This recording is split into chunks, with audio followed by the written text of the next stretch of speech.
Assalamualaikum warahmatullahi wabarakatuh. Alhamdulillah wassalatu wassalamu ala Rasulillah. Segala puji dan puja kehadirat Allah Subhanahu wa taala, juga salawat dan taslim kepada Nabi besar Muhammad sallallahu alaihi wa ala alihi wa sahbihi wasallam. Di halaman 7 setelah muqaddimah, beliau membahas tentang pondasi yang paling pertama dalam masalah akidah, yaitu memahami dua rukun dasar Islam, yaitu rukun Islam dan rukun iman. Mungkin teman-teman mengatakan, masa sih sudah sekelas umur ini, misalnya di umur 20 tahun, 30 tahun, 40 tahun, 50 tahun, mungkin aja mengikuti acara medsos kita ini, baik dari jemaah umrah Uhud ataupun dari medsos yang mengatakan umur saya sudah 60 tahun, saya sudah hafal di luar kepala tentang masalah rukun Islam. Saudaraku seiman, kalau kita bedah buku, kita akan coba membahas apapun yang ditulis oleh penulis dengan tujuan agar kita bisa tentunya memahami apa yang sedang beliau ingin sampaikan. Dan saya pribadi pernah bertemu dengan penulis buku ini. Beliau tinggal di Mekah pada saat itu, beberapa belas tahun yang lalu.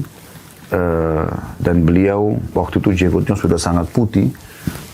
Dan beliau waktu itu memiliki 38 judul buku yang beliau tulis sendiri.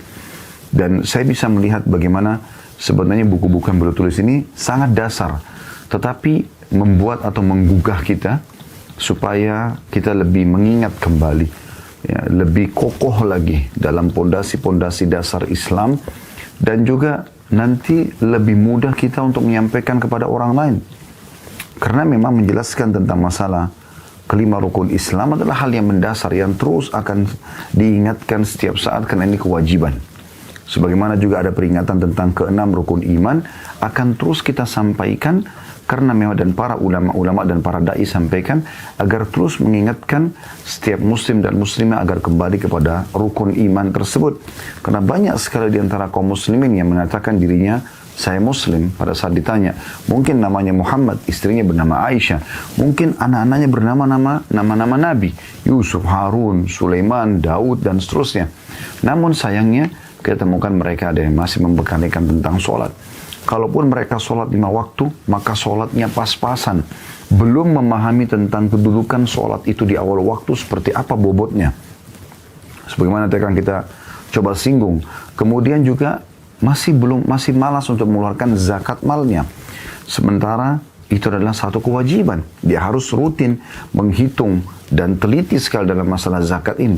Begitu juga dengan puasa Ramadan yang kadang-kadang kalaupun dikerjakan masih malas-malesan. Masih lebih banyak waktu yang dibuang untuk sibuk dengan sinetron, sibuk dengan hal yang membuang-buang waktu, yang sebenarnya dia bisa maksimalkan selama Allah Subhanahu wa taala masih memberikan dia peluang untuk itu. Demikian juga dengan haji yang sering kali umat Islam membengkalaikan sementara mereka mampu dengan alasan masih muda. Sekarang saatnya mengembangkan perusahaan, sekarang saatnya mengejar titel-titel akademik, sekarang saatnya justru jalan-jalan, bulan madu dan segala macam. Dan mereka melupakan kewajiban utama mereka, haji, yang jelas sekali kalau mereka pergi haji dengan ikhlas mengikuti rukun dan syaratnya akan dikembalikan dari haji tersebut, ya, yang intinya cuma di 6 hari seperti baru dilahirkan oleh ibunya. Bagaimana setiap muslim tidak merenungi masalah ini? Begitu juga dengan keenam rukun iman. Bagaimana banyak sekali di antara kaum muslimin yakin dia muslim, yakin atau mungkin dia lihat langit, bumi, pergantian siang malam, hujan yang turun, berbagai macam musim, buah-buahan, tumbuh-tumbuhan, hewan-hewan depan matanya. Jelas ada fakta penciptaan yang berarti ada yang menciptakan, tapi mereka ternyata masih belum merealisasikan dalam kehidupan sehari-hari tentang keberadaan Tuhannya Allah. Terbukti mereka masih sangat lemah dalam menghadapi cobaan-cobaan, tidak bisa bersabar, tidak bisa menerima apa yang sedang Allah ujikan, ataupun di saat ujian datang mereka kembali kepada Sang Pencipta Allah. Berarti masih lemah sekali tentang keyakinan masalah rukun iman tersebut. Mereka masih belum yakin 100% malaikat-malaikat yang ada di sekitar dia. Yang kata Nabi SAW, malulah kalian dengan makhluk Allah yang tidak berpisah dengan kalian kecuali kalian sedang diranjang atau sedang di WC, yaitu para malaikat. Begitu juga dengan iman kepada kitab-kitab, mengimani tentang Al-Quran, Dahsyatnya Al-Quran, pentingnya untuk difahami, ditadaburi ayat-ayatnya, dibaca, dihafal, dan diamalkan dalam kehidupan sehari-hari. Berapa umat Islam yang mengamalkan Al-Quran? Mana rukun iman mereka? Ya, yang ketiga beriman kepada kitab-kitab. Di antaranya kitab, atau intinya adalah kitab Al-Quran. Masih tidak bisa dihitung jari negara-negara yang menerapkan tentang Al-Quran sebagai dasar negara mereka. Perusahaan sebagai dasar ya perusahaan mereka. Ya. Di yayasan, di lembaga-lembaga pendidikan, masih sangat jauh dari Al-Quran. Mana rukun iman yang ini? Kemudian rukun iman selanjutnya tentang beriman kepada Nabi-Nabi, khususnya Nabi Muhammad SAW. Coba kita tanyakan kepada setiap Muslim, apakah Anda sudah tahu bagaimana fisik Nabi SAW? Apakah Anda sudah tahu bagaimana kehidupannya, sejarah hidup beliau, dari awal beliau lahir sampai beliau meninggal dunia? Berapa jumlah istri dan siapa nama-nama istri-istri beliau? Berapa anak-anaknya dan siapa nama anak-anaknya? Lalu apa kiprah beliau? Siapa sahabat-sahabat terdekat beliau? Apa kehidupan, apa pola kehidupan Nabi SAW dalam kesehariannya? Kenapa Allah menyuruh kita dalam surah Al-Ahzab menjadikannya sebagai suri tauladan? Mana kita dengan rukun iman yang ini? Masih sangat jauh orang yang melanggar peringatan-peringatan Nabi SAW atau meninggalkan perintah-perintah untuk mengerjakan. Betul juga iman kepada hari kiamat. Terbukti masih banyak muslimin yang lalai. Bahkan pemilik diskotik, bar, tempat-tempat maksiat adalah kaum muslimin. Yang banyak menipu di negara-negara Islam juga diantaranya kaum muslimin. Ya.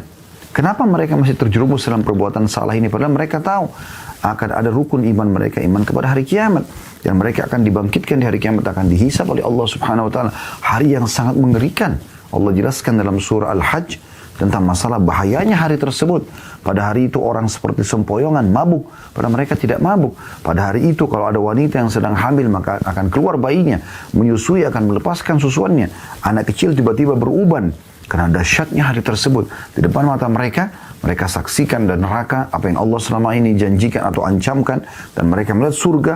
Namun mereka tidak punya pilihan kecuali hanya tinggal mengandalkan amalan yang mereka lakukan. Kalau mereka yakin dengan hari kiamat, saya yakin setiap muslim tidak akan terjerumus dalam kesalahan-kesalahan. Betul juga iman kepada takdir baik, takdir buruk. Bagaimana seseorang muslim masih berkeluh kesah dengan datangnya hujan, turunnya hujan, atau dengan dinginnya salju atau udara, atau dengan penyakit yang sedang datang menimpa dia. Sementara itu semua Allah SWT sudah atur.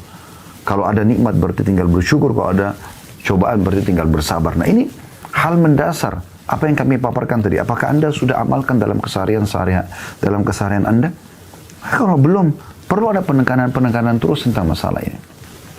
Oleh karena itu teman-teman sekalian, di awal buku ini beliau mengangkat tentang rukun-rukun Islam kembali. Dan beliau mengangkat, pertama saya akan bacakan, Jibril alaihissalam berkata dalam sebuah hadis, wahai Muhammad, beritahukan kepadaku tentang Islam. Perlu Anda tahu, waktu Jibril alaihissalam datang ini, itu beliau datang dalam bentuk wujud manusia, berbaju putih yang bersih, rambutnya hitam kelam, dan duduk di hadapan Nabi SAW, sementara sahabat itu sudah muslim semuanya. Sudah berjuang dengan Nabi SAW. Keimanan mereka luar biasa seperti iman baja. Namun Jibril datang mengajarkan mereka kembali, mengingatkan kembali kepada mereka. Nabi SAW, Jibril SAW meletakkan lututnya di lutut Nabi SAW, kemudian dia meletakkan kedua tangannya ya di atas pahanya, kemudian menanyakan, wahai Muhammad, beritahukan kepadaku tentang Islam. Jadi seakan-akan pesan Jibril AS, sampaikan kepada umat Muhammad, ini akan saya tanyakan padamu. Jawabannya adalah hal yang paling mendasar. Mereka harus hafal di luar kepala. Mereka mengamalkan makna-makna dan apa yang ditekankan oleh 5 rukun Islam ini. Dan juga mereka turun-temurun mempertahankan dan mengajarkan kepada anak-anak mereka. Maka Nabi SAW menjawab, Al-Islamu an tashhada an la ilaha illallah wa anna Muhammad Rasulullah sallallahu alaihi wasallam. وتقيم الصلاة وتؤتي الزكاة وتصوم رمضان وتحج البيت إن استطاع إليه سبيلا إن استطعت إليه سبيلا.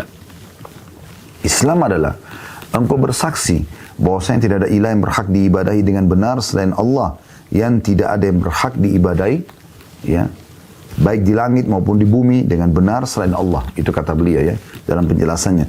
Dan bahwa Muhammad adalah utusan Allah, yaitu wajib mentaatinya seiring dengan ajaran-ajaran dan yang datang dari Allah.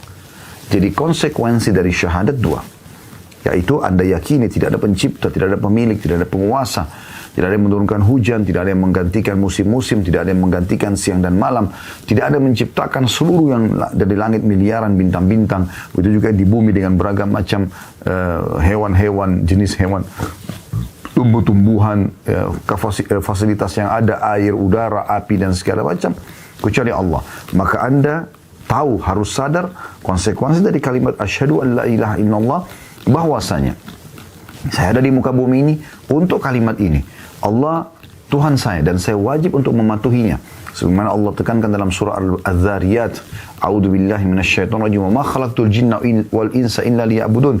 Aku tidak ciptakan jin dan manusia kecuali untuk beribadah kepadaku.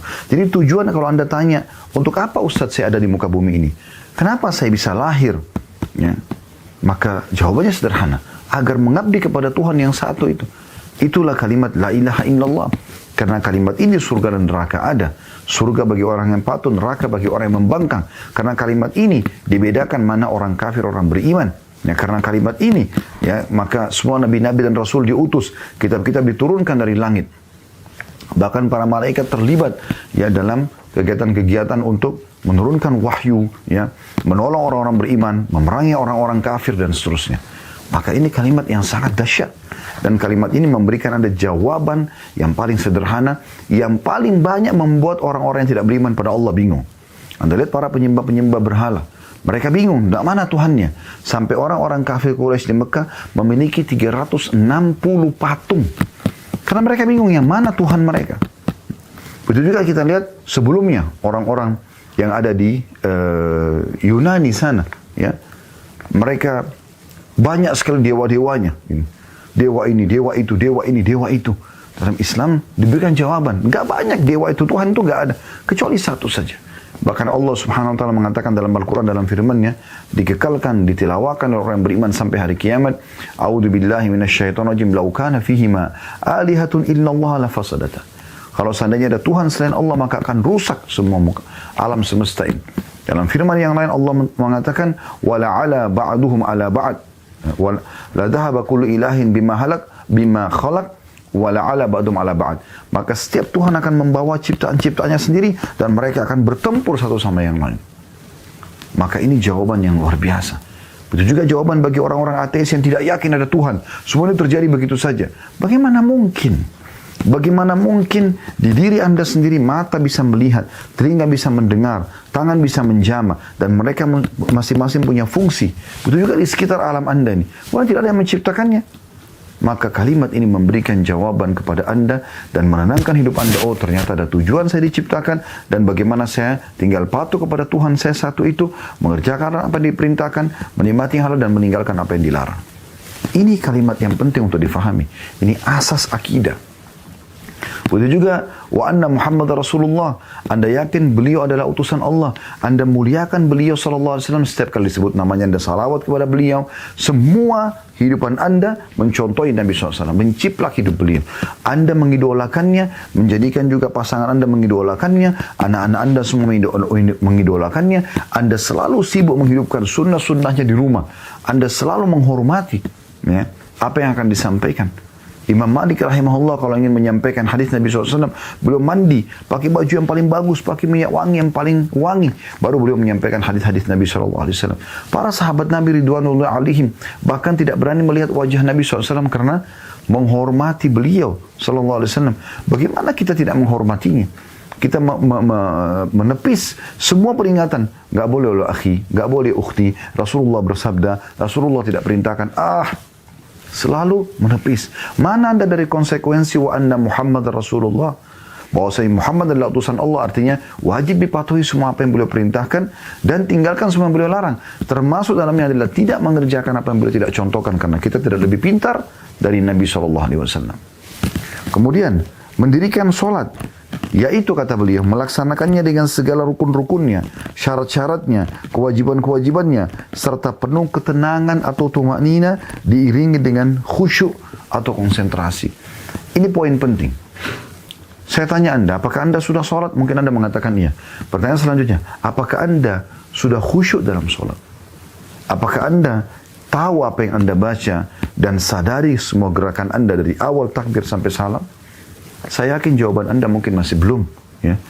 Kenapa? Karena Anda belum memahami tentang kewajiban di rukun Islam yang kedua ini.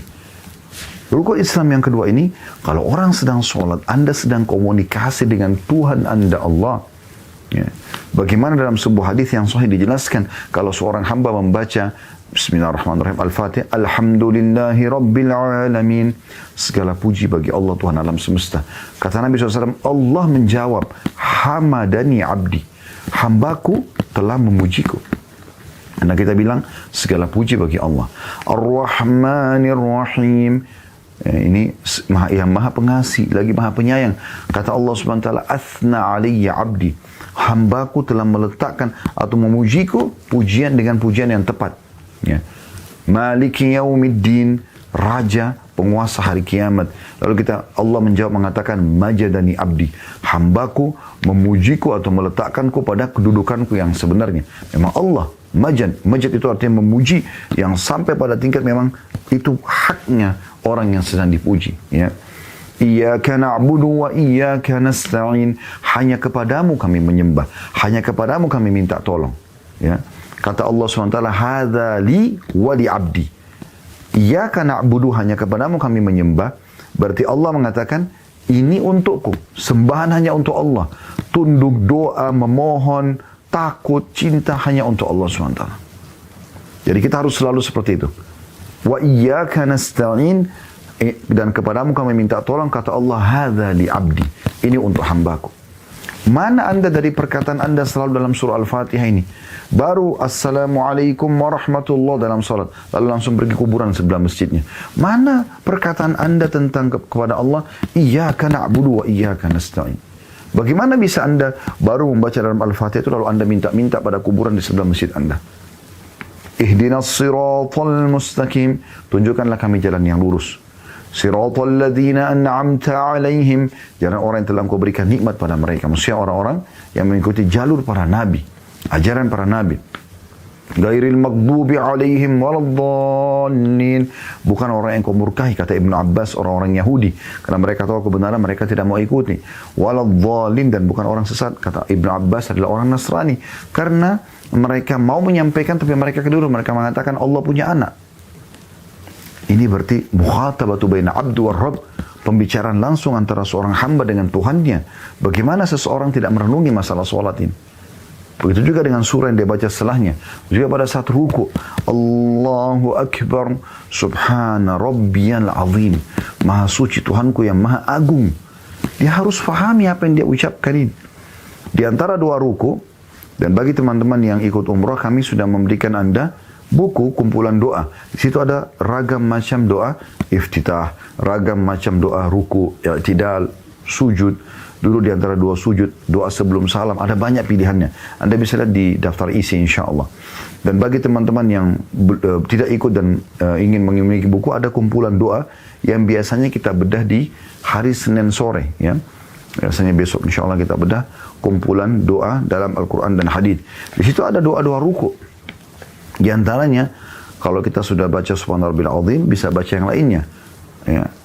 Di antara doa-doa itu ada yang mulia sekali. Allahumma laka raka'tu.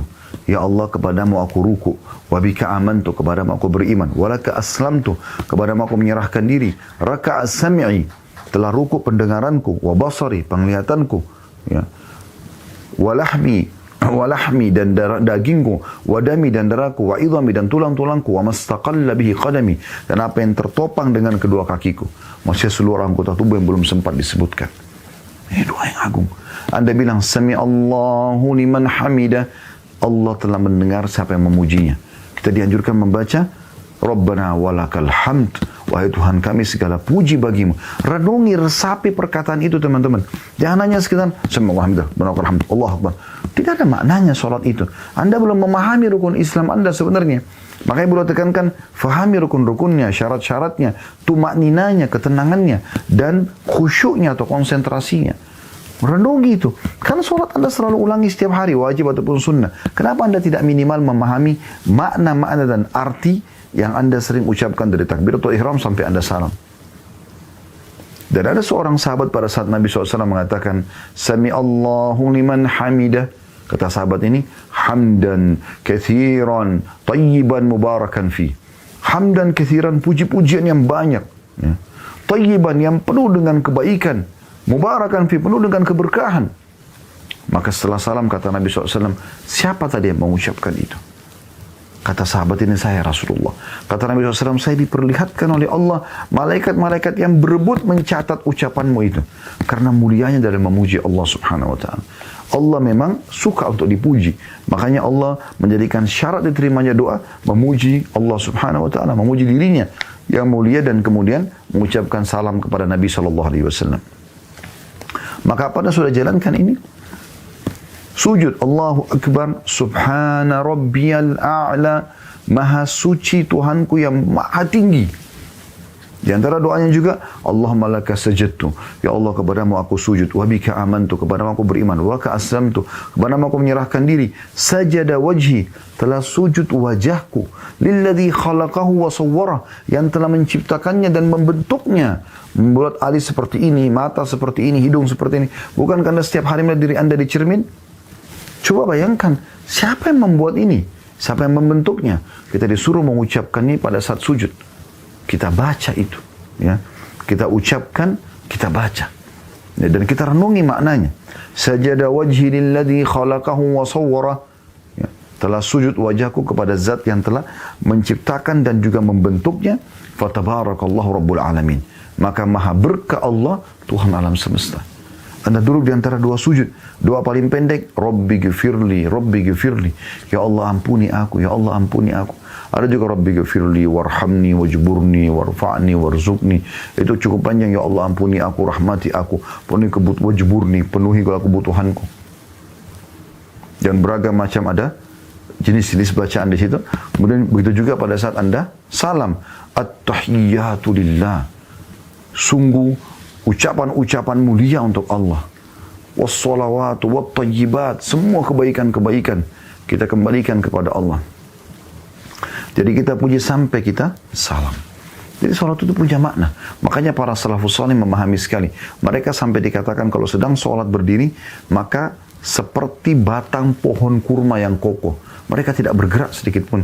Ada di antara mereka sampai disengat dahinya oleh kumbang dan berdarah, dia tidak bergerak sedikit pun. Karena khusyuknya dalam sholat. Kita kadang-kadang cuma digigit nyamuk satu saja, sudah luar biasa terganggunya. Atau sedikit gerah, kita sudah tidak betah untuk sholat. Bagaimana anda mengatakan anda sudah sholat? Dan hati-hati dengan hadis Nabi SAW.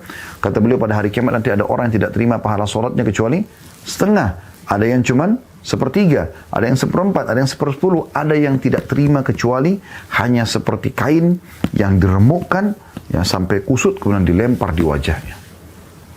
Sampai seperti itu, ya. Maka apa anda sudah amalkan ini? Kalau iya, anda dianjurkan untuk selalu meningkatkan kualitasnya ibadah tersebut. Dan kalau sudah sampai pada kualitas maksimal, anda konsisten mempertahankan sampai anda meninggal dunia. Baru anda mengamalkan rukun Islam ini. Yang ketiga, masalah zakat, membayar zakat. Dalam kurung kata beliau, jika seorang muslim memiliki nisab atau batas minimal 85 gram emas atau uang yang senilai dengan atau setara dengan itu, maka ia harus membayar 2,5% dari harta tersebut serta atau setelah harta tersebut memiliki atau dimiliki dalam 1 tahun atau haul. Demikian pula jenis kekayaan dan harta benda lainnya yang telah diatur nisabnya dan waktu pembayarannya.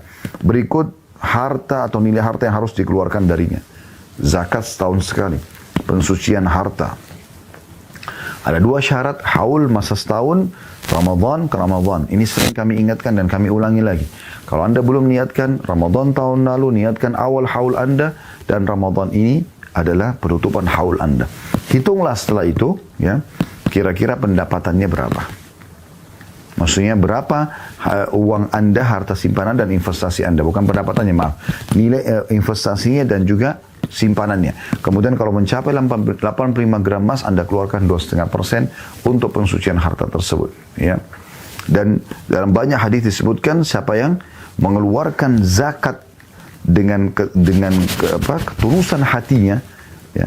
Siapa yang syahadat, siapa yang sholat 5 waktu, dan siapa yang mengeluarkan zakat, tayyibatan nafsuh, dengan dorongan dari jiwanya, dia ikhlas mengeluarkannya, maka dijamin baginya surga. Yang keempat, puasa Ramadan.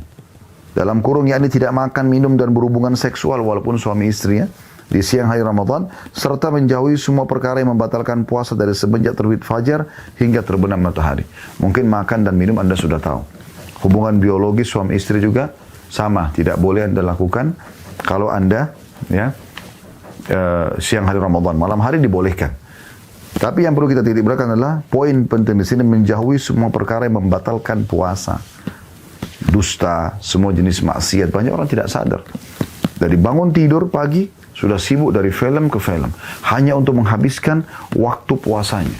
Bagaimana bisa Anda puasa, Anda kerjakan maksiat? Apa kata Ibnu Abbas radhiyallahu anhu dan Ibnu Umar radhiyallahu anhuma? Mereka mengatakan bahwasanya seharusnya setiap orang kalau puasa, di pagi hari dia mandi dengan bersih. Dia menggunakan pakaiannya yang bagus, gitu kan? Bukan berarti dia berpanas-panasan, lalu dia beraktivitas. Karena dia sedang menghadapi ibadah yang mulia. Kata Nabi SAW, Allah berfirman, semua amal ibadahnya anak Adam sudah ditentukan kadar pahalanya. 1-10 kali lipat. Lalu kata Allah apa? Kecuali puasa. Karena dia milikku dan aku akan membalasnya secara langsung. InsyaAllah sebentar lagi kita akan sampai Ramadan. Semoga Allah memudahkan kita mencapai Ramadan ini. Dan Ramadan yang banyak setelahnya. Puluhan bahkan ratusan kali ke depannya. Semoga saja Allah SWT memudahkan kita bisa meraihnya dengan niat kita. Dan juga dengan kesempatan yang Allah berikan. Dengan jasad, dengan fikiran, dengan iman kita. Sehingga kita selalu memaksimalkan ibadah. Kalau Ramadan lalu Anda masih kurang, Ramadan ini jangan sia-siakan. Bagi Anda yang masih punya utang Ramadan, selesaikan sekarang. Mumpung Anda masih di bulan Rajab, setelah ini ada bulan Sya'ban. Agar jangan sampai Anda dekat Ramadan, baru Anda mau menyelamatkan diri dengan membayar utang dan Anda paksakan mepet, padahal sebenarnya Anda masih punya kesempatan. Ramadan menyehatkan tubuh. Ibarat servis. Setahun sekali, setelah 11 bulan Anda makan, minum, pedas, dingin, panas, segala macam. Ramadan datang servis tubuh Anda. Makanya Anda jangan heran di Idul Fitri, pada saat kita silaturahim keluarga dan kita makan, baru makan sedikit rasanya perut sudah kenyang. Karena usus kita sudah mulai normal kembali. Kecuali orang yang tidak mengambil hikmah dari puasa Ramadan, dia kalau buka puasa dan sahur seperti orang yang balas dendam. Ini tidak mengambil hikmah dari puasa. Puasa memang kita disuruh menahan lapar dan haus. Berarti memang setelah itu buka puasa dan makan sahur pun jangan sampai kita berlebihan. Makan secukupnya. Ya, innamal a'malu binniyat.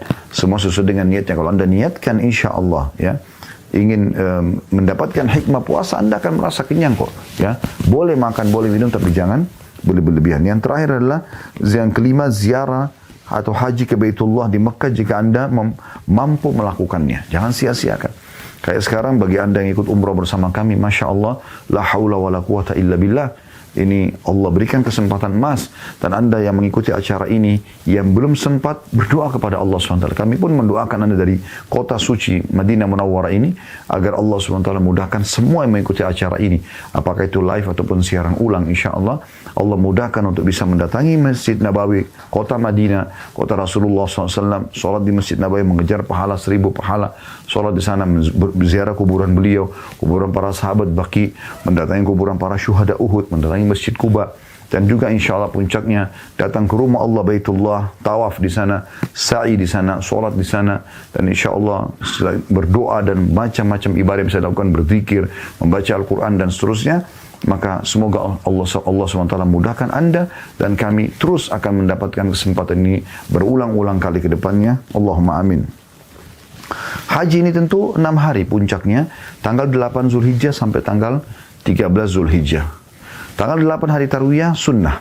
Tanggal 9 hari Arafah wajib. Malamnya tanggal 9 hari menuju ke Muzdalifah, satu lokasi di dekat Arafah. Kemudian hari Nahar atau hari Raya Idul Adha tanggal 10-nya Anda kembali ke Mina. Ya, kemudian tanggal 11, 12, 13 dikenal dengan hari Tasyrik, Anda kembali tinggal di Mina. Nah, di tanggal 13 itu sunnah. Anda boleh tinggal di Mina atau Anda keluar dari tanggal 12-nya. Tentu ini ada bahasa sendiri, saya ringkaskan seperti itu. Namun haji ini punya keutamaan yang sangat besar. Dan saya sarankan untuk diri saya dulu, kemudian Anda semua, kalau Anda ingin rajin mengerjakan sebuah ibadah, maka Anda ya, membaca keutamaannya. Ingat itu, selalu baca keutamaannya. Mau ingin rajin bersedekah, maka baca keutamaan. Ketik di Google, keutamaan sedekah. Mau sholat malam, keutamaan sholat malam. Nanti keluar banyak artikel di YouTube. Ketik keutamaan sholat malam, keutamaan sedekah. Banyak ceramah-ceramah para ustadz-ustadz dan ulama-ulama kita yang bisa Anda dengarkan. Anda bisa termotivasi dengan itu. Mendengarkan dalil-dalil ayat Al-Quran, hadis Nabi SAW. Anda mendengarkan kisah para orang-orang soleh. Maka itu akan sangat banyak membantu Anda tentunya untuk bisa mengerjakan ibadah. Sama juga teman-teman sekalian. Bagi Anda yang masih memiliki sifat-sifat buruk, karakter-karakter buruk, atau kemaksiatan kepada Allah, yang Anda sendiri bingung, bertahun-tahun berusaha meninggalkan, belum bisa. Bagaimana caranya? Coba baca ancaman Allah di dosa itu. Anda dengan izin Allah subhanahu wa ta'ala tentu akan meninggalkannya. Baik, selanjutnya, beliau mengatakan yang poin selanjutnya masih di awal-awal buku ini, yaitu keenam rukun iman. Ya, keenam rukun iman. Jibril berkata, kemudian jelaskan pula kepadaku tentang iman.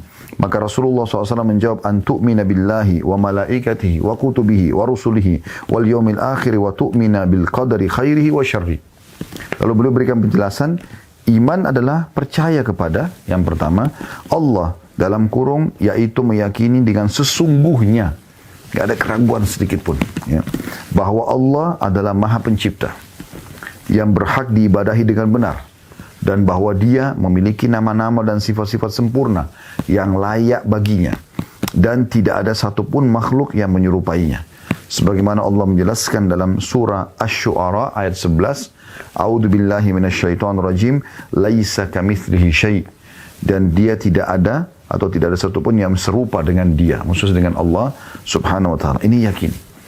Kalau Anda sudah mengatakan, oh saya sudah yakin Ustaz, baik, praktekkan dalam sehari-hari. Apakah Anda sudah yakin betul kepada Allah subhanahu wa ta'ala? Anda hanya memohon, hanya tunduk, Anda hanya takut, Anda hanya cinta karena dan untuk Allah? Kalau iya berarti Anda sudah beriman kepada Allah. Tapi kalau Anda masih ragu, ya, ada musibah datang, Anda bukan kembali kepada Allah.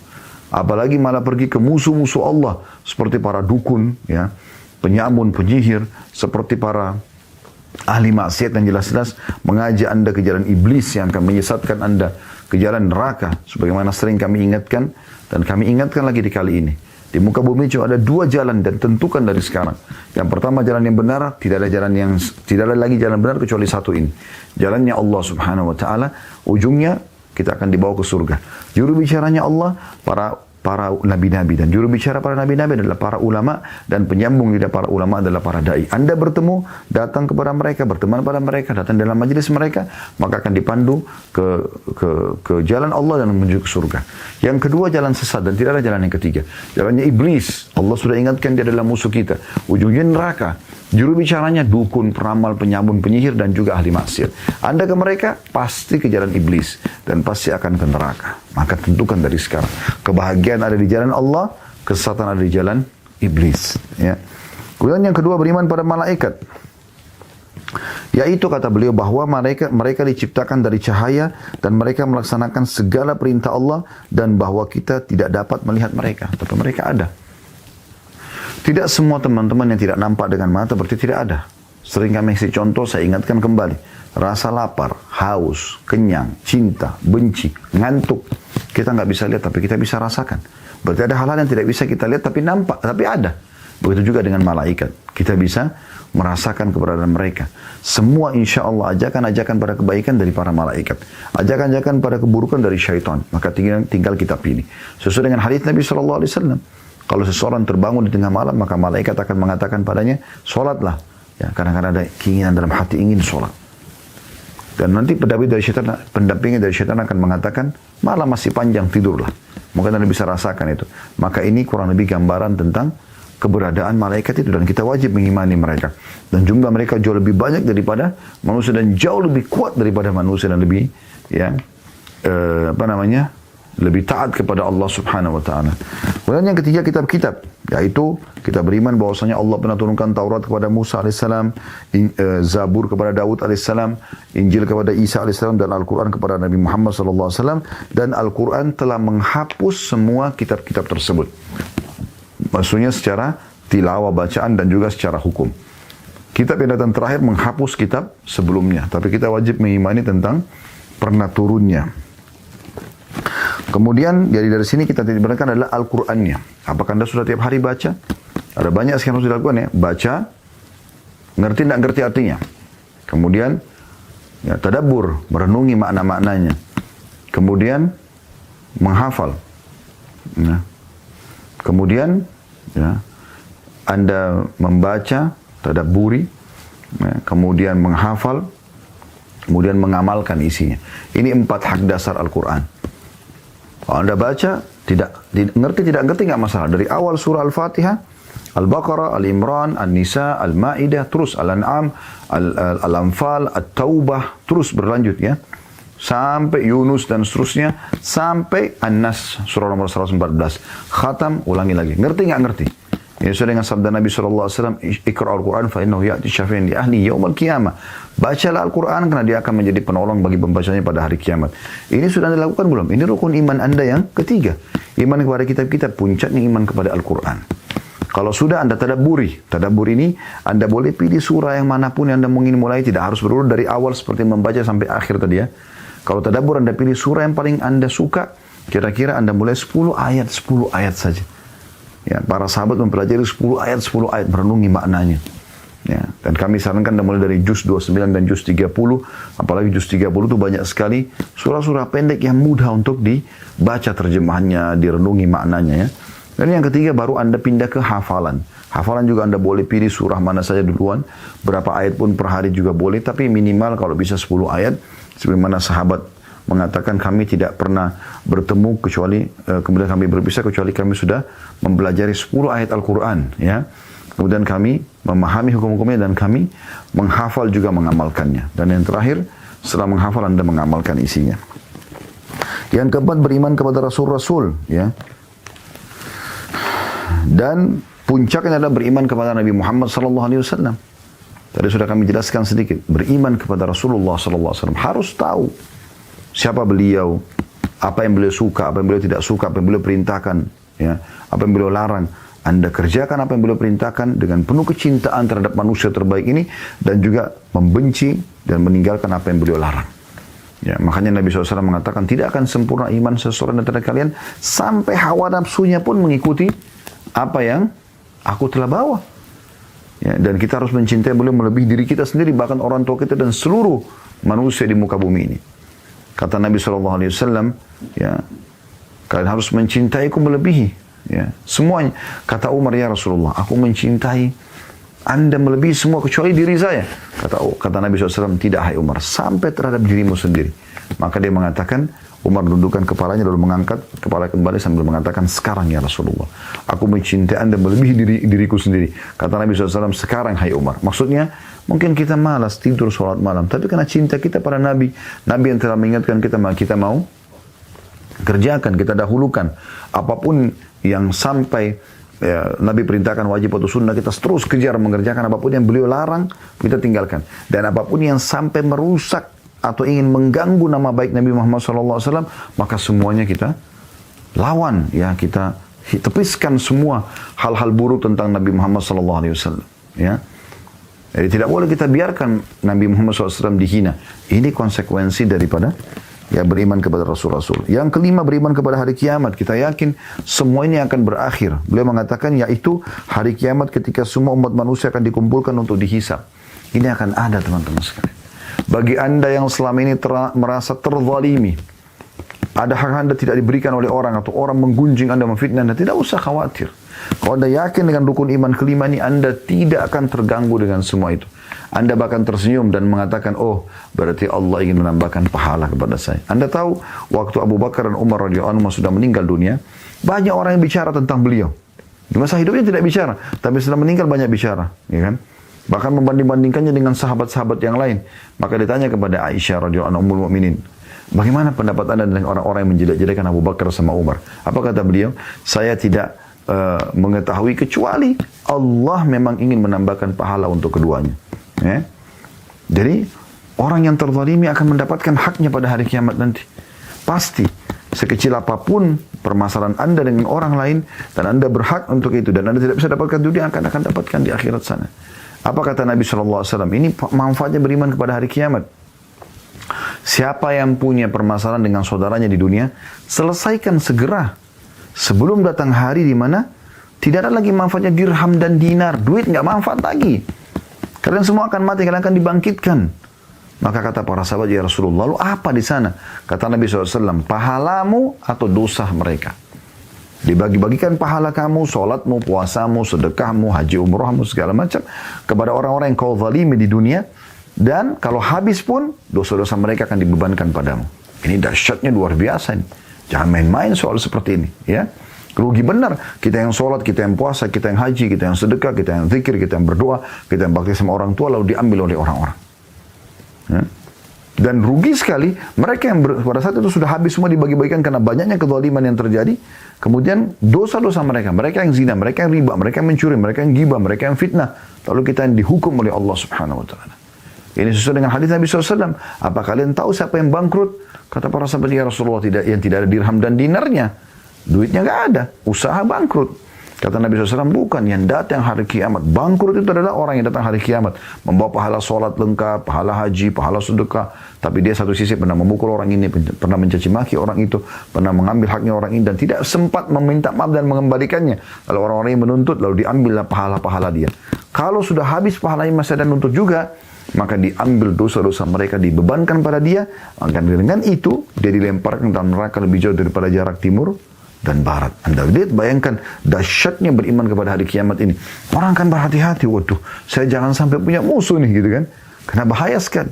Dan sering kami ingatkan teman-teman sekalian, menuju ke akhirat, bawa dua hal dan jangan bawa dua hal. Bawa amal soleh dan teman soleh. Amal soleh bermanfaat buat kita untuk memberatkan timbangan amal masuk ke dalam surga yang abadi selamanya. Dan teman soleh akan membantu kita dengan syafaatnya atau pertolongannya. Sampai dalam sebuah riwayat dijelaskan ada orang dikeluarkan dari neraka nanti. Ada neraka semua bingung, siapa yang keluarkan dia? Amal apa yang dia kerjakan? Akhirnya para malaikat mengatakan karena ada seorang sahabat dia pernah yang mukmin, ya, menolong dia. Meminta kepada Allah agar dikeluarkan dari neraka, maka Allah pun keluarkan. Maka mereka pada saat itu berharap mereka juga punya sahabat orang-orang beriman. Namun mereka tidak punya. Nah, ini hal yang harus dibawa. Dan jangan bawa dua hal. Jangan bawa dosa. Jangan terus-menerus dalam dosa. Beristighfar, bertobat kepada Allah. Dan jangan bawa musuh. Sibuk tiap hari gosipin orang. Fitnah orang. Jatuhkan orang. Cari kesalahan orang. Ini amalan apa ini gitu. Banyak orang seperti itu kesibukannya. Sehingga banyak musuh dia pada hari kiamat ini. Dan tidak peduli sama sekali. Tidak peduli. Ya. Apapun yang pernah dia punya masalah sama orang dilupain. Dianggap orang itu nggak bisa nagih utangnya, dianggap orang itu nggak bisa melawan, ya sudah terserah. Pokoknya dia sekarang berpesta dengan kejayaannya, dengan kedudukannya, dia lupa akan ada pembalasan nanti pada hari kiamat. Yang terakhir teman-teman sekalian, beriman kepada takdir baik dan buruk. Kata beliau yaitu menerima semua ketentuan Allah dan pada saat yang sama kita harus melakukan tindakan ikhtiar yang diperlukan untuk mencapai tujuan kita. Kayak misalnya kita nggak mungkin sehat selalu, tapi kita akan sakit. Nah, di saat Anda sehat, Anda bersyukur. Di saat Anda sedang dicoba oleh Allah dengan penyakit, Anda bersabar. Nah, itu beriman kepada takdir baik, takdir buruk. Ya, semua kita tahu dengan hikmah Allah SWT terjadi. Semua dengan hikmah Allah SWT terjadi. Kita walaupun tidak suka dengan musim hujan, kita tahu ini keputusan Allah. Maka kita menerimanya. Gitu kan? Kita menikmati saja. Kita tahu ini semua dengan hikmah Allah Subhanahu wa Ta'ala. Ini bahasan kita teman-teman sekalian, insyaAllah di bahasan pertama yaitu masalah rukun iman dan Islam, dan kita akan masuk insyaallah di lanjutan bahasan kita nanti di hak Allah atas para hambanya, di